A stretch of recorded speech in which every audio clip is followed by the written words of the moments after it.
ఎంసెట్ స్ట్రెస్సా? టెస్టానిక్.ai ని ట్రై చేయండి.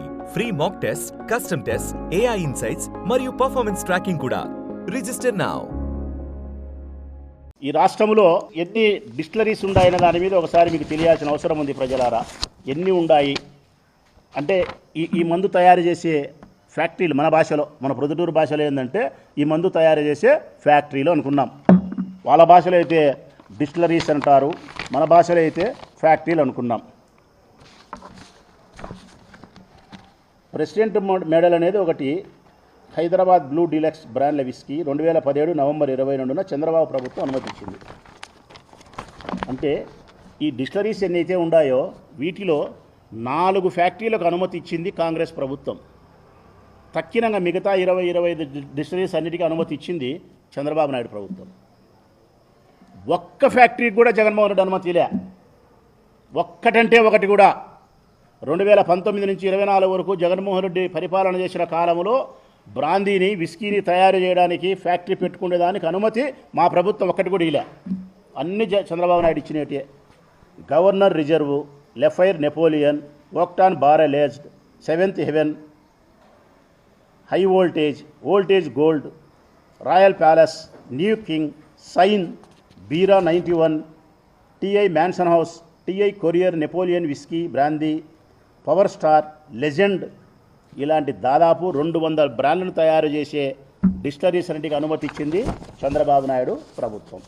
రాష్ట్రంలో మద్యం తయారు చేసే డిస్టిలరీలన్నీ ఎప్పుడెప్పుడు అనుమతులు పొందాయని ఒకసారి చూస్తే 1971 August 9, 1998 September 15, 1997 August 14, 2007 November 7, 2010 June 9, 2017 జనవరి 2, 2017 అక్టోబర్ 29.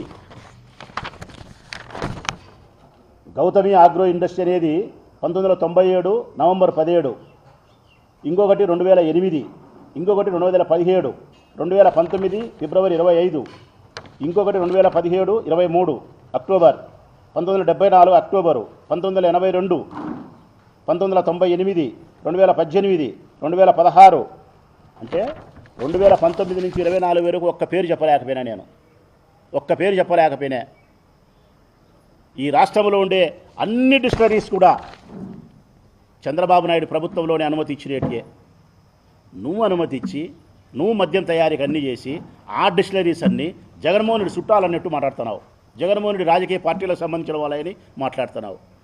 నీకు జగన్మోహన్ రెడ్డికి ఉండే వ్యత్యాసం ఒకటే, నీకు నోరు పెద్దది, జగన్మోహన్ రెడ్డికి నోరు చిన్నది. నువ్వు అబద్ధాన్ని నిజం చేసి నమ్మించగలుగుతావు. జగన్మోహన్ రెడ్డి నిజాన్ని కూడా నమ్మించలేని పరిస్థితుల్లో ఉన్నాడు. 10 సార్లు చెప్పుకోలేడు పాపం.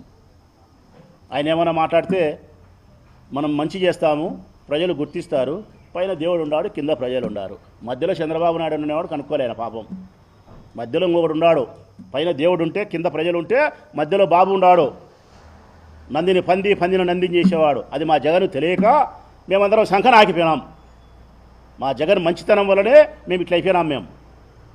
మా జగనే కన్నా చంద్రబాబు నాయుడు మాదిరి చెడ్డోడు ఏంటే, ఇట్లా అబద్ధాలు చెప్పగలిగిన మనిషి ఏంటే, సంస్కరణ దిశ కాకుండా ప్రజల యొక్క వ్యసనాన్ని బలహీనతను ఆసరాగా చేసుకునేవాడేంటే, పవర్ కోసం డబ్బు కోసమే ప్రాకులాడేవాడేంటే, మేము మళ్ళీ పవర్లో ఉండింది ఈరోజు వేధింపులకు మేము గురి అయ్యేటోళ్ళం కాదు. 100% చెప్పగలుగుతానా.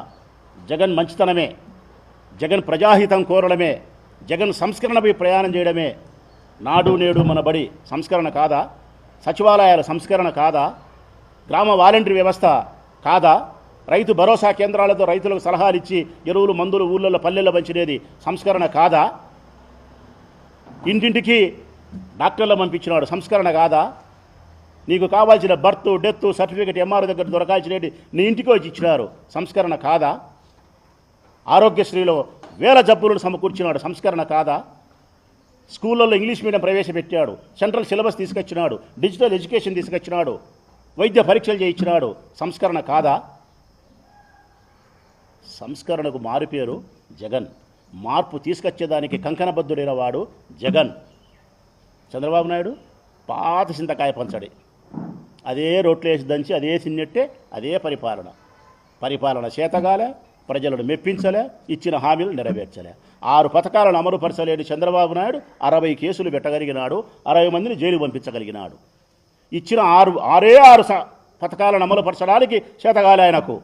కానీ 60 మందిని జైలుకి పంపించినాడు. ఇప్పటికీ ఇంకా 4 ఏళ్ళు ఉంది, ఇంకా 600 మందిని పంపిస్తాడు. ఈ 6 పథకాలు మటుకు అట్టే ఉంటాయి, అవి మటుకు జరగవు. డైవర్షన్ పాలిటిక్స్, నీ అసమర్థత పరిపాలన కప్పిపుచ్చుకునేదానికి ఏదో ఒకటి తెరపైకి తీసుకురావాలా, ఏదో ఒకటి అవినీతి తీసుకురావాలా, ఎవరినో ఒకరిని జైలుకి పంపాలా, కక్ష సాధించుకోవాలా. 24 గంటలు ఇదే తతంగమే ఈ రాష్ట్రంలో ఏం తప్ప మరొకటైతే ఈ రాష్ట్రంలో జరుగుతుండే దాఖలాలైతే నాకు తెలిసి లేవు.